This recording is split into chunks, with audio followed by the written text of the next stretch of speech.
All right, everybody. Good evening. It's good to see everybody this evening. Thanks so much for being here. We got a few more coming in. That's okay. We got plenty of room. But we will go ahead and get started. It's great to have all of you. It's great to have all of you joining us online, too. We really appreciate you being here.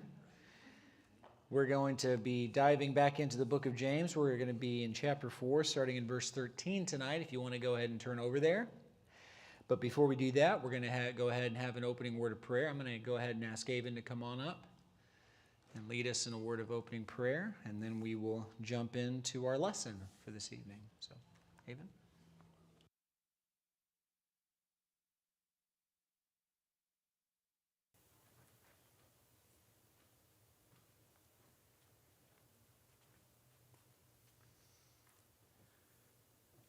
Dear God, thank you that we're all able to show up here today and worship you and listen to your word. Please help that during this lesson given to us, we can draw ourselves closer to you and maybe learn something, and that we all get home safe, and throughout our week, we can maybe get closer to you there as well. In Jesus' name pray, amen. Thank you, Avon. All right, well, tonight we actually get to go to the probably most well-known section of James, at least probably the most famous statement in James, which is found in chapter 4, starting in verse 13. This is the "What is your life?" section. And it's a section that is very, very well known, but I feel like it is deeply it is deeply misunderstood when taken out of context. If you just have a statement, just a raw kind of almost parable, or excuse me, not parable, but proverbial, just truism statement that human life is fleeting and fragile. Well, that's true. It's hard not to hear that statement and disagree with it. We definitely see how fragile and transitory at times human life can definitely be. However, that's not just the statement that James is trying to make. He's not just saying here that, this is the case and, this is what we're left to deal with and you better accept it, and the quicker you accept it, the easier it'll be for you. James is talking about a particular notion that he wants his primarily Jewish Christian audience leading into the diaspora, the great sending out, the great scattering that the Romans are going about. He wants them to understand that this life in particular is not our number one concern. It's not our number one focus. So what he says here in verse 13 is really important. Once we properly couch it against the rest of James as a book, he says, "Come now, you who say, today or tomorrow, today or tomorrow we will go into such and such a town and spend a year there and trade and make profit. Yet you do not know what your tomorrow will bring. What is your life? For you are a mist that appeals for a little time and then vanishes. Instead, you ought to say, if the Lord wills, we will live and do this or that. As it is, you boast in your arrogance. All such boasting is evil. So whoever knows the right thing to do and fails to do it, for him it is sin." So James is actually talking about a particular sin here, the sin of human arrogance, if you want to call it that. This idea that we as human beings are in control of our lives, when in truth, we are in very little control of our lives. And now the Christian response to that has a tendency to be, well, of course we're not in control of our lives. God is in control. And that definitely is the case. And that's kind of the focus that James is bringing here. But let's be clear, God is not alone in control of our lives. There are other forces at work in our lives. Now, yes, forces that are governed by God, so we can lay all of them at his feet, but still, I think that there are certain systems that God created and just kind of lets run. And that's what we see human life really play out in the weeds when we come into contact with these systems. For example, probability, chance. Sometimes you just roll the dice and they come up snake eyes, no matter how many times you roll them. Sometimes you just lose the roll. Why do certain things happen and certain things not? I remember when my sister was in college in Lubbock, Texas, and Lubbock is kind of like here. Lubbock has been known to get a tornado or two in its history. And I remember once she told me that while they were on campus, a tornado hit Lubbock Christian University and went through the student parking lot.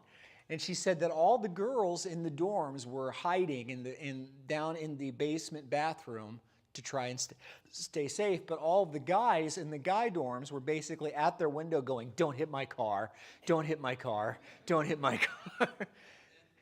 Because the truth is that some cars got hit and some cars did not. Some cars got destroyed and others did not. How many times have we seen that with strange weather patterns here in Tennessee, in Memphis, in the Memphis area? We've seen it quite a bit.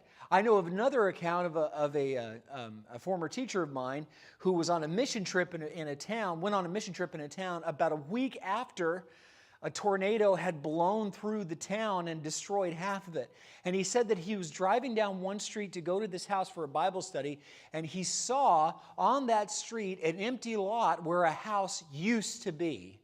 And it was like the tornado just came up, picked up the house, and left.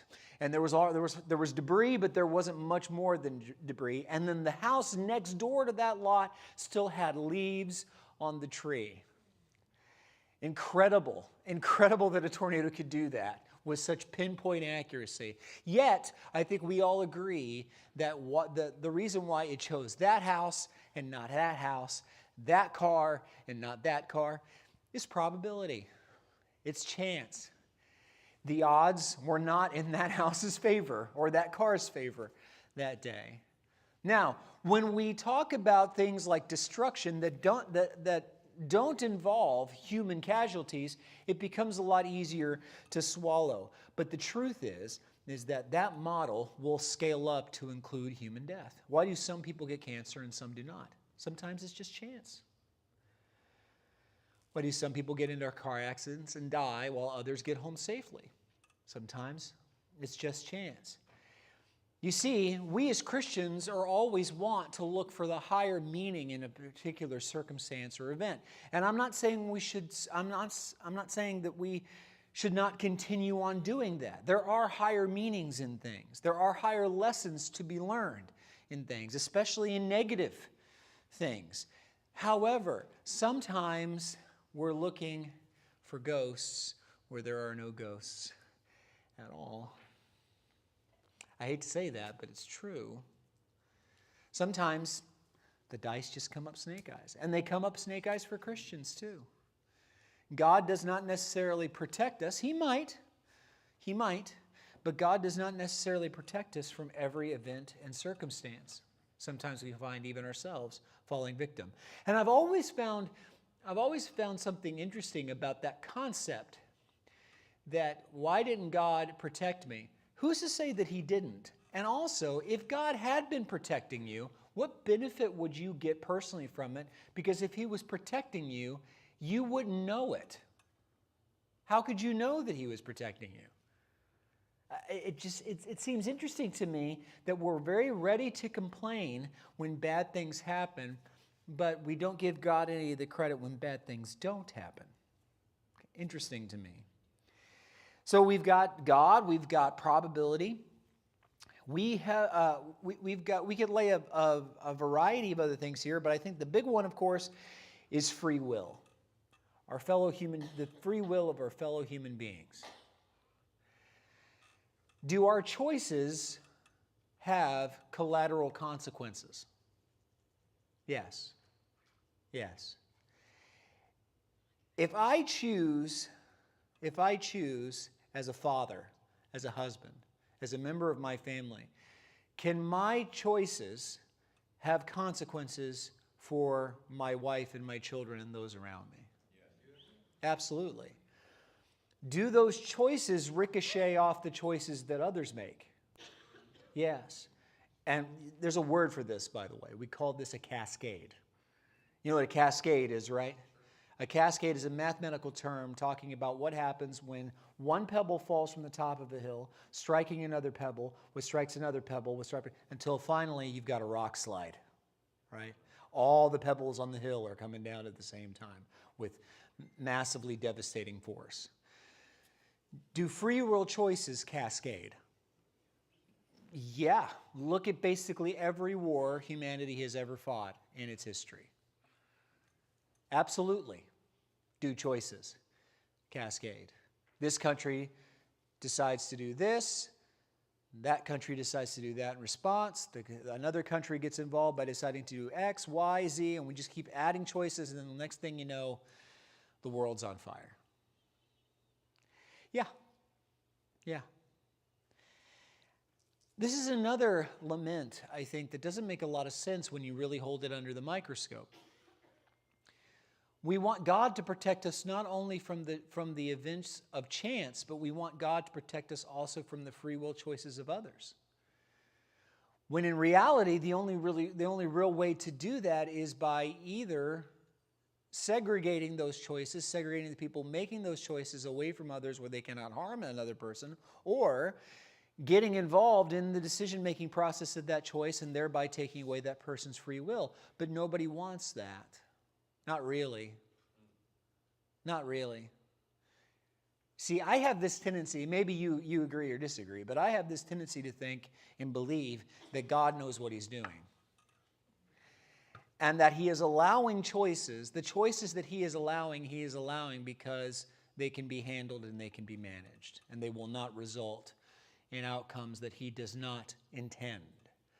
I have a tendency to believe that. However, this idea of our own viewpoint towards human free will and how it affects us, and yes, it can have deadly consequences for each other. How many people are in prison right now because they made a free will choice that resulted in the loss of human life? And they're being punished for it. But the truth is this is the way we want it to be. This is the way we want it to be, because as terrible as the reality of that is, church, I can't help but think that we haven't considered how amazingly terrible the alternative is. It's kind of like what Winston Churchill said about capitalism. He was quoted as saying that capitalism is the worst system of government on the face of the planet except for all the other ones. We talk about our systems here in America like they're the ultimate good, but they're not. They're not. I happen to think they're better. But just because they're better than what else is available out there doesn't mean that there aren't negatives associated with our system. There definitely are. There definitely are because, well, human beings are in charge of them. And that's what happens when you put human beings in charge of anything. That having been said, when we apply that same model to human choice, we discover something. That in a world, imagine you wanting to make a world where no children are ever harmed ever again. No children are ever harmed ever again. Where no child ever cries ever again. You show me how to do that without also inevitably creating a world where no children ever laugh again. And you deserve a Nobel Prize. Because they're one and the same. The same choices that result in the ultimate good can also result in the ultimate sorrow. So what are we left to do? What is James saying? James is saying again, here's that practicality of James bubbling up to the surface and forcing us to confront it. What's James' advice? What's James' advice here? He's saying, learn to live with it. Learn to live with it. Learn to put it in the proper perspective. He says, verse 13, "Come now, you who say today or tomorrow, excuse me, we will go into such and such a town and spend a year there and trade and make profit." He is referring to the arrogance of that statement because it has no condition for the future. It has no allowance for the role that God plays within this own little human drama. Because the truth is that, is there any guarantee, I don't want to freak anybody out here tonight, but is there any guarantee that any of us, after going to bed tonight, will wake the following morning? No. Anybody in this room? No. We are all subject to that, whether by God's will, man's will, or just dumb luck, right? We were laying in bed, Stephanie and I, in the middle of the night. It was about 4 in the morning, and we were laying there, both of us pretty asleep, and a thunderstorm rolled in, and it sounded like, now I don't know how far away it was, but it sounded like it was in our backyard, but a lightning bolt hit, and thunder was so loud, it shook the whole house. If that had been close enough to hit the house and take out our entire family, could that have happened? Yeah. Would there have been any warning or anything I could have done about it? No. That's the world we live in, y'all. Now, we recognize something. We recognize the reason why James is saying for us to deal with it is because we as Christians recognize the reasons why the world operates that way, and it's due to one thing, and one thing only, human sin. Human sin. Yes, even the random stuff. Because the random stuff would not be allowed in the Garden of Eden, and we're not in the Garden of Eden, are we? So we have to ask ourselves, why are we not in the Garden of Eden? Because of human sin. And what we don't like to say, what we don't like to think about is that when God gave Adam and Eve and all humanity after them the ability to make their own choices, that was inevitable. That not even God himself could have avoided that potential outcome. It didn't have to be Adam and Eve. It could have been any one of us. Let's say there were a billion, zillion human beings living in the Garden of Eden. Eventually, what would have happened with that tree? Somebody would have ate it. Somebody would have.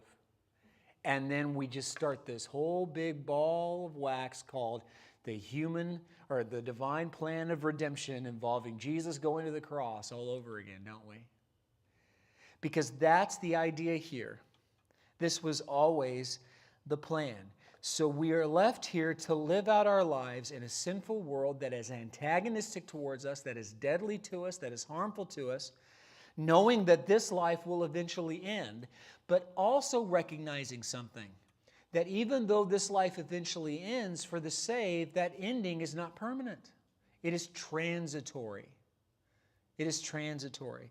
And we are going back to a place even better than the Garden of Eden.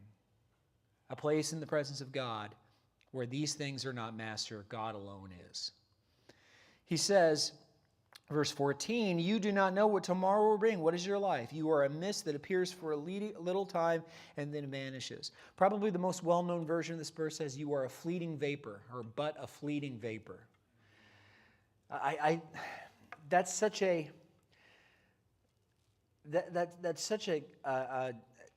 powerful metaphor for human life. The steam rising up off the pot of boiling water on the stove.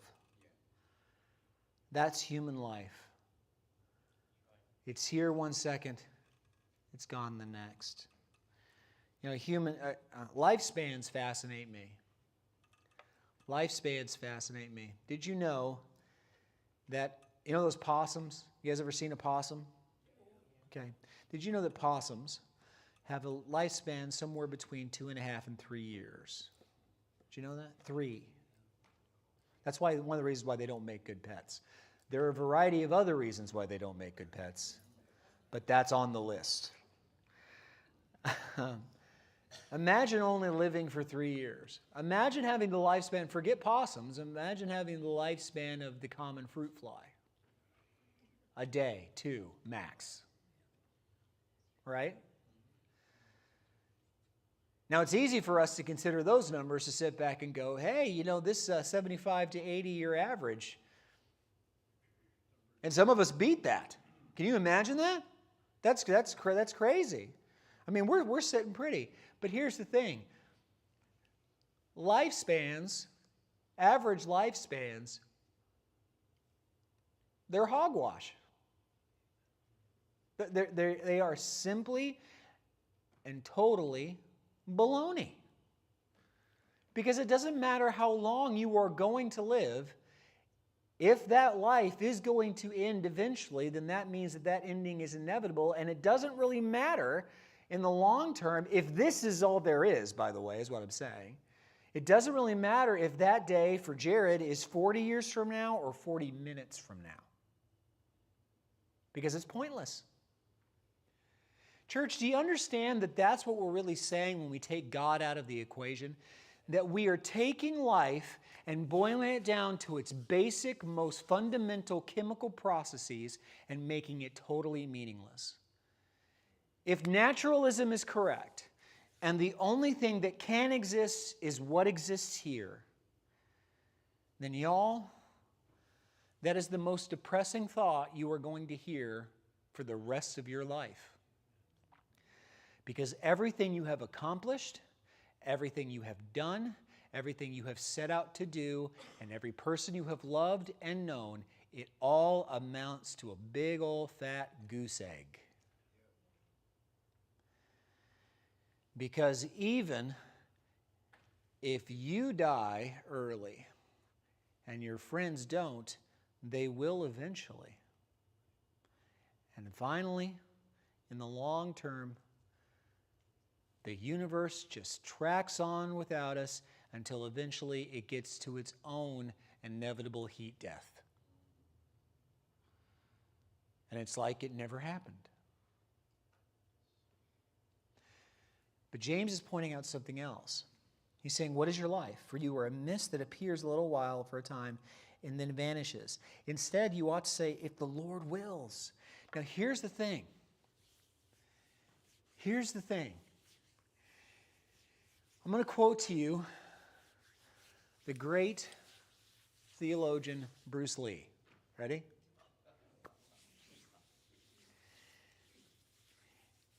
If you seek immortality, live a life worthy of being remembered. That's how you gain immortality, by people remembering you after you're gone. But if everybody's dead, nobody remembers anyone, therefore no one's immortal. But here's the great thing about the Christian worldview. There is ultimate meaning, there is ultimate grounding, there is ultimate basis. You and I get to be immortal because God is eternal and does not forget.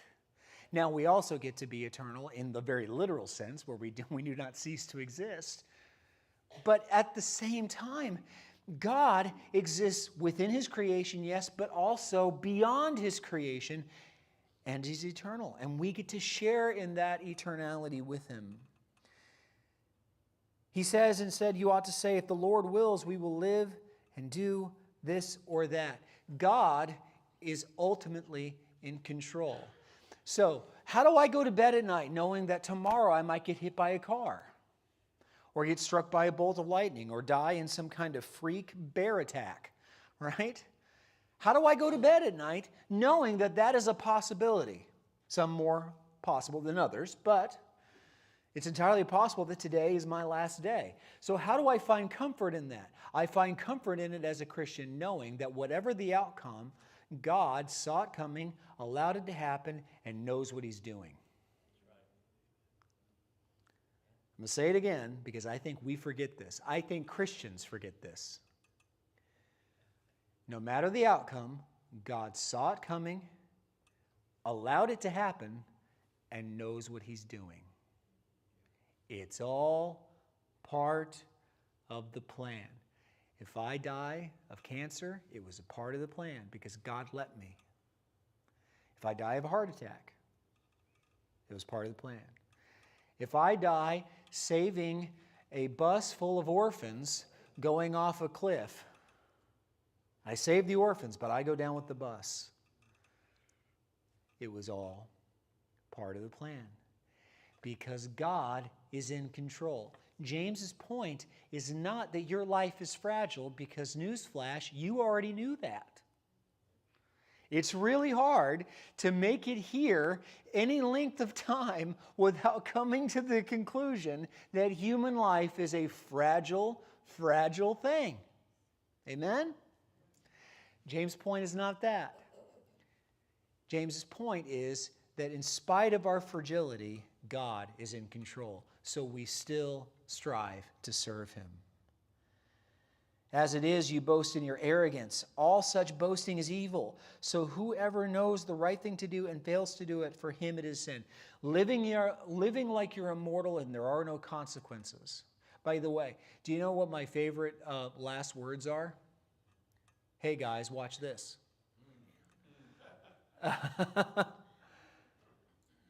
Do we often live that way? Yes. Like there's no consequence? Living like you're in control when you're totally not, when you're not even in the top 5 of things that are in control, is arrogant and it's sinful. Why? Because it cuts God out of the equation. So what he is saying here is instead a much better piece of advice. Live for the moment and realize that whether that moment is a good moment or a bad moment, it's all going to be okay because God's the one steering the ship. Okay, so those are my notes for the evening. We're going to go off into our discussion here, and we invite you to go off into your own discussion. Otherwise, we will see you next week for those of you joining us online. We'll see you then. God bless.